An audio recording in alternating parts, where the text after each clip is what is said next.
Hello लोगोफोर दिनै मोनसे गोदान भिडिअ नोंथांमोनखौ जोबोर बरायनाय थाबाय। रायजोआव सोलिदों कन्टेल गलादार स्ट्राइक।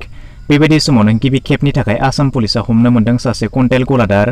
गोबाव समनिफ्रायनो ओनसोलनि रायजोनो सरकारनि माइरं मोजां होबोयै गोसोम फालांगिरि आरो बे जाथाया जादों बकाघाट ओनसोलाव सरकारनि गोरिबनो होनाय माइरंखौ हाथाय बाजाराव सिखावै फाननाय रायजोनि फोरमायथि आरो दा बकाघाट पुलिसा बै गलादारखौ हमनाय जादों। बिदिब्ला आबुं खौरांखौ नोंथांमोननो बे भिडिअनि गेजेरजों फोरमायनानै होनाय जागोन। बिदिब्ला भिडिअखौ जागायनायनिफ्राय जोबनायसिमल' नायलांबाय थादो।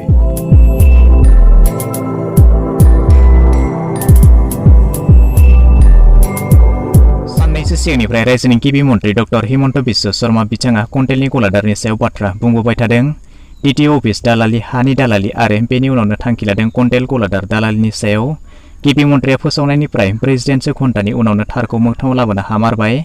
रायजोनि फोरमायथिनि उनावनो बकाघाटनि कन्टेल गलादार सन्दीप चौधुरीखौ बकाघाट पुलिसा हमनो हायो। खालि हमनायल' नङा, बिथांनि गलानि गनायथिखौबो दाननानै होनाय जायो। गोरिबनो होनाय सरकारनि माइरंफोरखौ थगायनानै जाबोदोंमोन गलादार सन्दीप चौधुरीया। ओनसोलनि हाथायाव बेफोर माइरंखौ सिखावै फानखोमाबाय थादोंमोन गलादार सन्दीपआ।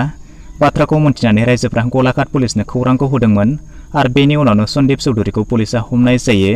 नाथाय हमनायल' नङा, बिथांनि गलानि गनायथिखौबो दाननानै होनाय जादों होननानै मोनथिनो मोननाय जादों। पुलिसा फोरमायनाय बायदिब्ला गलादार सन्दीप चौधुरीखौ 283/21 नम्बराव IPC 406 आरो 420 धारायाव केस रेजिस्टार खालामनाय जादों होननानै फोरमायदों। गोबाव समनिफ्रायनो गोरिब सुबुंनो माइरं खमहोबोबाय थादोंमोन गलादार बिथाङा आरो आग्लायनाय बैफोर माइरंखौ सिखावहै फानखोमाबाय थादोंमोन होनना मोनथिनो मोननाय जादों।